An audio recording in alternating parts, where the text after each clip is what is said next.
یا پھر عین جیسے آپ ہمارے علاقہ کے اندر ہوتا ہے، مساجد ہیں دور دراز تک اور پھر موبائل ہیں، ان سے پتہ چل جاتا ہے کہ سحری کا وقت اتنے بجے ختم ہو رہا ہے۔ دوسرے نمبر پہ سحری میں تاخیر کرنا، سحری میں تاخیر کرنا یعنی کہ روزہ رکھنے کے لحاظ سے۔ اب اس لحاظ سے تاخیر کا مطلب یہ نہیں کہ اذان ہوتی ہو اور ہم کھانا پینا شروع رکھیں، جاری رکھیں، ہرگز ایسی بات نہیں، بلکہ یہ ذہن نشین رکھیں کہ جب فجر کی اذان ہوتی ہے رمضان شریف کے اندر، وہ تب شروع ہوتی ہے، اور رمضان کے علاوہ بھی فجر کی اذان کا وقت تب شروع ہوتا ہے جب سحری کا وقت ختم ہو جائے، یعنی کہ ایک چیز ختم ہو پھر ہی دوسری چیز کا آغاز ہوتا ہے۔ لہذا اذان سے پہلے یہ نشانی ذہن میں رکھیں، یا پھر آپ کے پاس موبائل ہے اس کے اندر ایپ یہ ہے وہ ڈاؤن لوڈ کر لیں اور اس پر دیکھیں کہ سحری کا وقت کتنے بجے سے کتنے بجے تک ہے۔ مثال کے طور پہ جیسے آج جو سحری کا وقت تھا وہ 4:50 پر تھا، اس کے بعد 4:50 پہ ختم ہو رہا تھا، تو لہذا اس کے اندر تاخیر نہ کریں، جیسے ہی سحری کا وقت ختم ہو فوری طور پر روزہ کھانا پینا اپنا جو ہے وہ بند کر دیں۔ تو سامنے کرام یہ دو چیزیں ہیں جو ہمارے معاشرے کے اندر جس میں غلطی پائی جاتی ہے ہمارے احباب کے اندر، کہ افطاری میں جلدی کرنا اور سحری میں تاخیر کرنا، یہ تھوڑی سی وضاحت آپ حضرات کے سامنے رکھی۔ اور تیسرے نمبر پر حدیث پاک میں ہے کہ دوران نماز ایک ہاتھ کو دوسرے ہاتھ کے اوپر رکھ کر، یعنی کہ دائیں ہاتھ کو بائیں ہاتھ کے اوپر رکھ کر ناف کے عین نیچے باندھنا ہے۔ یہ صرف سرکار کا ہی خاصہ نہیں، سرکار کی ہی سنت نہیں،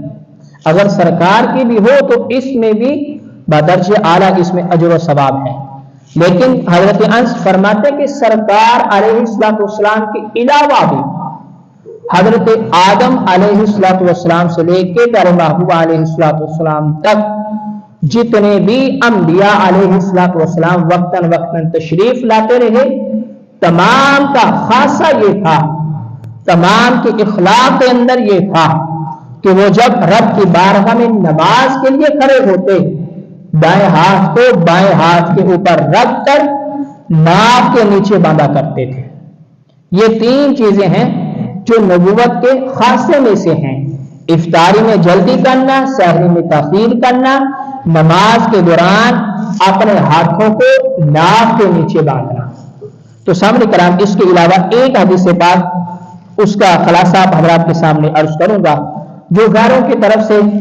باقاعدہ ذکر کی جاتی ہے، اور بالخصوص جو میں نے روایات آپ حضرات کے سامنے رکھی حضرت علی المرتضیٰ شرف خدا رضی اللہ عنہ کے لحاظ سے، غیر بھی حضرت مولا علی کی روایت کو ہی ذکر کرتے ہیں۔ روایت کیا ہے؟ ابو داؤد شریف کے اندر ہے، قال رأيت عليا يمسك شماله بيمينه على الرسغ فوق السرة، کہ حضرت ابن جرید رضی اللہ عنہ نے فرمایا کہ میں نے دیکھا حضرت علی مرتضیٰ شرف خدا رضی اللہ عنہ نماز کے دوران دائیں ہاتھ کو بائیں ہاتھ کے اوپر رکھ کر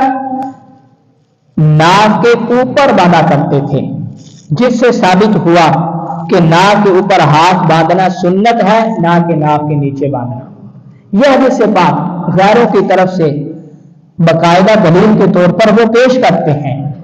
اب اس لحاظ سے محدثین فرماتے ہیں کہ پہلے نمبر پہ یہ حدیث پاک وہ لوگ مکمل بیان نہیں کرتے، یعنی کہ اپنے مطلب کی آدھی بات بیان کرتی آدھی کو چھوڑ دیا۔ اب مکمل کیا ہے؟ وہی حدیث پاک ہے، اس کے اگلے الفاظ کیا ہیں کہ قال ابو داؤد روا عنہ سعید بن جبیر فوق السرۃ وقال ابو جلاد تحت السرۃ وروی عن ابی ہریرہ رضی اللہ عنہ، کہ ابو داؤد شریف کے اندر جو یہ حدیث پاک بطور دلیل غیر لوگ جو ہیں غیر مقلدین وہ پیش کرتے ہیں، اس کی حیثیت حدیث کے اندر یہ ہے کہ اس حدیث کو اپنی کتاب کے اندر ذکر کرنے والے جو محدث ہیں ابو داؤد شریف کے اندر، وہ فرماتے ہیں کہ سعید ابن جبیر رضی اللہ عنہ روایت کرتے ہیں کہ ناک کے اوپر ہاتھ باندھنا یہ سنت ہے۔ اسی حدیث کے اگلے الفاظ یہ ہیں کہ حضرت ابو جلال رضی اللہ عنہ روایت کرتے ہیں کہ ناک کے نیچے ہاتھ باندھنا یہ سنت ہے۔ اور پھر سب سے زیادہ احادیث کو ذکر فرمانے والے حضرت ابو ہریرہ رضی اللہ عنہ آپ فرماتے ہیں کہ ناک کے نیچے ہاتھ باندھنا یہ سنت ہے۔ اب یہ مکمل حدیث پاک ہے جو کہ آگے بیان کی جاتی ہے، آگے کو چھوڑ دیا جاتا ہے غیر جو کرتے ہیں۔ ایک محدثین فرماتے کہ حدیث پاک مکمل بیان نہیں کرتے، یہ آپ نے سماعت کی۔ دوسرے نمبر پہ محدثین فرماتے ہیں کہ یہ وہ لوگ غیر مقلدین جو ہیں، پہلے نمبر پہ ہمارے معاشرے کے اندر بھی ہے کہ جب ان سے بات کی جائے تو یہ کہتے ہیں کہ بخاری سے دکھاؤ، مسلم سے دکھاؤ، اس کے علاوہ کسی اور حدیث پاک کی کتاب کے اندر جو حدیث پاک ذکر ہے اس کو قبول نہیں کرتے، حالانکہ خود عمل کرنے پر آئے، بخاری کو بھی چھوڑ دیا، مسلم کو بھی چھوڑ دیا، اور ابو داؤد شریف کے اندر جو حدیث پاک ہے اس پر عمل کر دیا۔ خود مانگے تو بخاری مسلم شریف سے حوالہ مانگے، لیکن اگر خود عمل کریں بخاری مسلم کو چھوڑ کر اور صحیح ستہ کی جو کتابیں ہیں ان میں سے ابو داؤد شریف جو ہے اس پر عمل کر دیا، حالانکہ یہ بنتا نہیں۔ اگر ایسا کرنا ہے کہ کسی اور معاملے کے اندر اور بھی حدیث کو ذکر کیا جائے، قانون یہ ہے کہ جو بھی حدیث پاک ذکر کی جائے اس کی سند مضبوط ہو، چاہے وہ بخاری کے اندر ہو، مسلم شریف کے اندر ہو، ابو داؤد شریف کے اندر ہو، ترمذی کے اندر ہو، اور اس کے علاوہ جتنی بھی احادیث کی کتب ہیں جن سے علماء اہل سنت احادیث کو ذکر کرتے ہیں، بیان کرتے ہیں، پہلے یہ دیکھنا چاہیے کہ یہ حدیث کس درجے کی ہے۔ یہ قانون بنتا ہے، یہ ہر کس قانون درست نہیں کہ بخاری میں سے ہو، بخاری میں ہوگی تو مانیں گے، مسلم میں ہوگی تو مانیں گے، ہرگز ایسا نہیں، بلکہ سرکار کا فرمان جس کسی بھی کتاب کے اندر موجود ہے اس کا درجہ دیکھا جائے گا، صحیح ہے، حسن ہے، غریب ہے، اس کی سند مضبوط ہے یا کمزور ہے۔ تیسرے نمبر پہ امام ابن داؤد علیہ رحمہ جنہوں نے اس حدیث شریف کو اپنی کتاب کے اندر ذکر کیا ہے کہ سرکار کی سنت یہ ہے کہ دائیں ہاتھ کو بائیں ہاتھ کے اوپر رکھ کر ناک کے اوپر باندھا جاتا ہے، جنہوں نے حدیث کے اندر احادیث کی کتب کے اندر یہ حدیث پاک ذکر کی وہ خود کر فرماتے ہیں، امام ابن داؤد خود فرماتے ہیں کہ یہ حدیث ضعیف ہے، کمزور ہے،